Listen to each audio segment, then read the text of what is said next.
Hello and welcome to another episode of Banking on Information.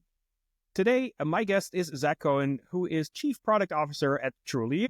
Welcome to the podcast, Zac. Hey, thanks for having me. Glad to be here. Now, as always, we start with that very important question, which is, why do you do what you do, Zac? Yeah.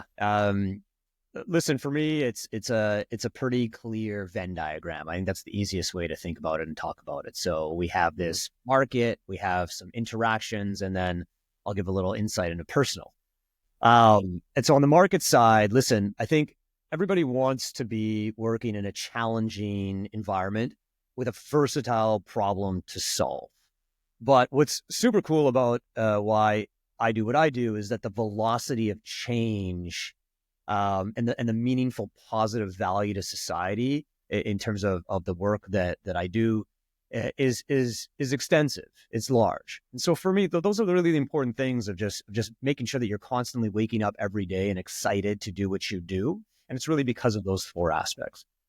When it comes to interactions, when you get to interact with customers and market actors that I have the opportunity to work with, it's a very special thing. I get to interact with daily some of the largest businesses in the world, the people at the forefront of innovation, but also people that have a similar journey and a similar passion around solving a super critical challenge that we have in the world that all of us as people experience every day.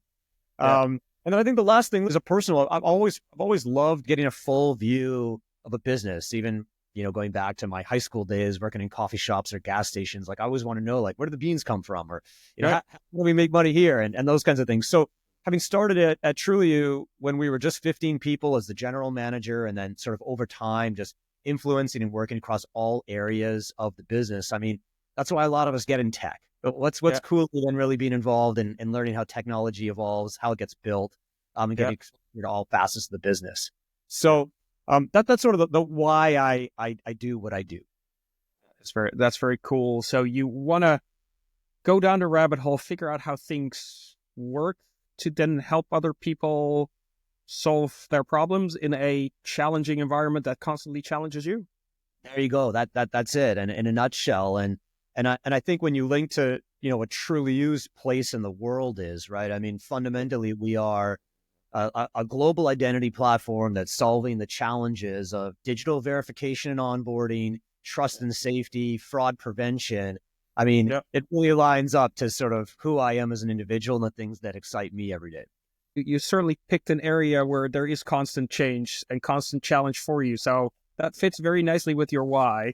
Now, let's talk a little bit about what Trulioo does. What is kind of your number one use case that you solve for? Yeah.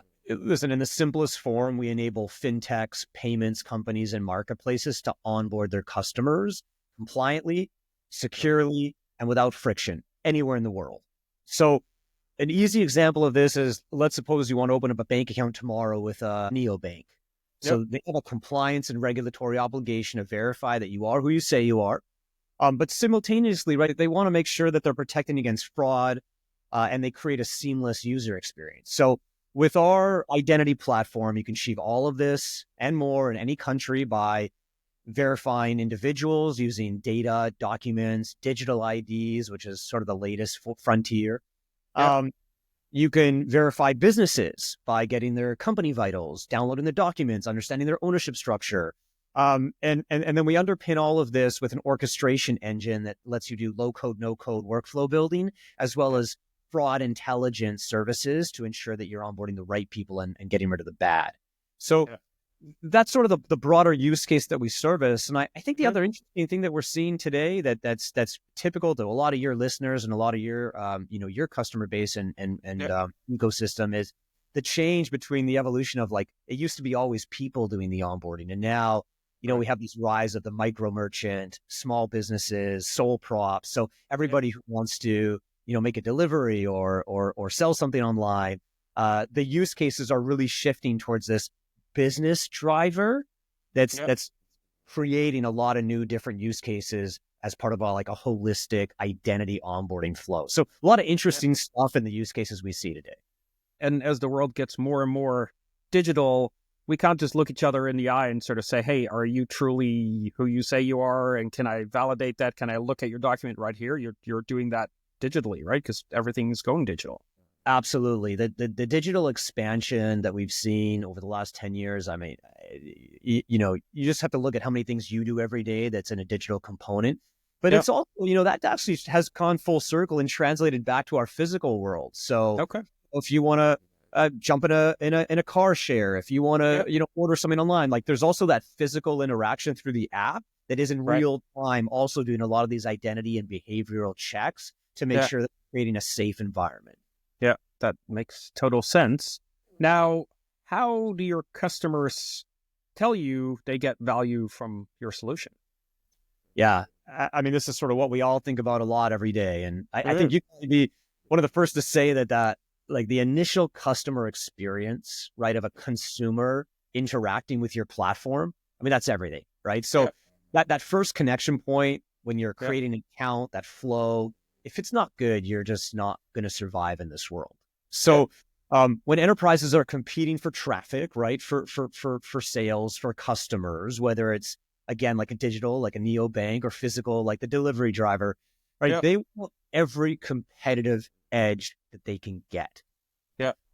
When you talk about that onboarding experience and then you layer in identity, that user experience is actually intricately connected and tied to compliance, to the regulations, to trust, to fraud. Yeah. And so you have a host of like complicated and challenging requirements. So when you ask what kind of value our customers have generated with our solution, like the answer to me is so clear. It's been a fundamental like catalyst to helping them offer these services to the public. What they're innovating on every day with those new services, those new products that we all use, and those delivery channels, digital, physical, app, we've helped them grow that innovation economy overall by layering in these parallel services. So if you think about it in an average day, all the tech you depend on, everything that you use, and the value creation that it's all meant for us, and in terms of how like we interact with customers and people every day in a safe, seamless, and compliant way, like it's the value that drives me, and that's the value that our customers get from our solutions. Yeah. So a experience that is almost like unnoticeable. If you don't get noticed, that's probably the best experience, right? It's so funny. Which is kind of, you're trying to be invisible as possible, or to make it as frictionless as possible. That's right. I tell, whether it's a colleague or a friend or family, sort of our success that we've had in the market and the company. And they say, oh, well, what's the name of your company? Yeah. Never would have heard of it. Right. Right. That's a good thing. Yeah. No, that's a good thing. Yeah. Because if they have heard of it or they notice it, that they're getting stuck because they're in a part of the process, that's a bad experience. So you don't want to be noticed by the consumer, but the customers that you help out obviously really value that, right? That you make it so frictionless, and that their customer gets every bit of friction is probably customer lost. That's the thing, you think about, in other scenarios, how much time you might have to spend going through a manual process. And really, like, that's when you think about our, like, Trulioo's biggest competitors, manual and expensive processes. So, those physical people checking all the information. You used to walk into a bank office or do something like that. So when we think about the value that fintechs have brought to the world, we take a lot of pride in helping them get there. That's great. Now, I like to do this thing called future thinking. So no one knows what the future is going to hold, but we can think about what a possible future looks like. And especially when you think about sort of identity verification and onboarding, what do you think that world looks like 10 years out from now? So 2035, what does the world look like? It's just quite impressive how much AI is changing everything every day. And so I think we can't talk about the future without talking about what the impact AI is having. And in the world of identity, it hits both sides. It has actually a positive side, which is, hey, digital identity and proofing is getting easier and faster and better. But it also hits on the negative side. And for all of your listeners and readers who've read about Gen AI and how people have been able to easily appropriate someone's face or someone's voice or create a fake actor online to get access to services, that's actually moving much faster than like the regulatory environment, for example. So it's this velocity of AI that's making it difficult to predict tomorrow, let alone 10 years. But that good question. I think about it a lot as a product person at heart. And so when it comes to identity and global commerce, I really think a lot about AI agents. Right. And that's really like AI-driven applications that act on your behalf and at your discretion. And I think that will significantly change the challenges we encounter from a trust and safety perspective and compliance. There's also just a ton of opportunity there for how we can fundamentally link and secure identity to all the tools and experiences that we do. So from a strategy perspective, I really think about in 10 years' time, how much of our lives will be AI agents and AI companions that will help us organize our lives, access tools, give us the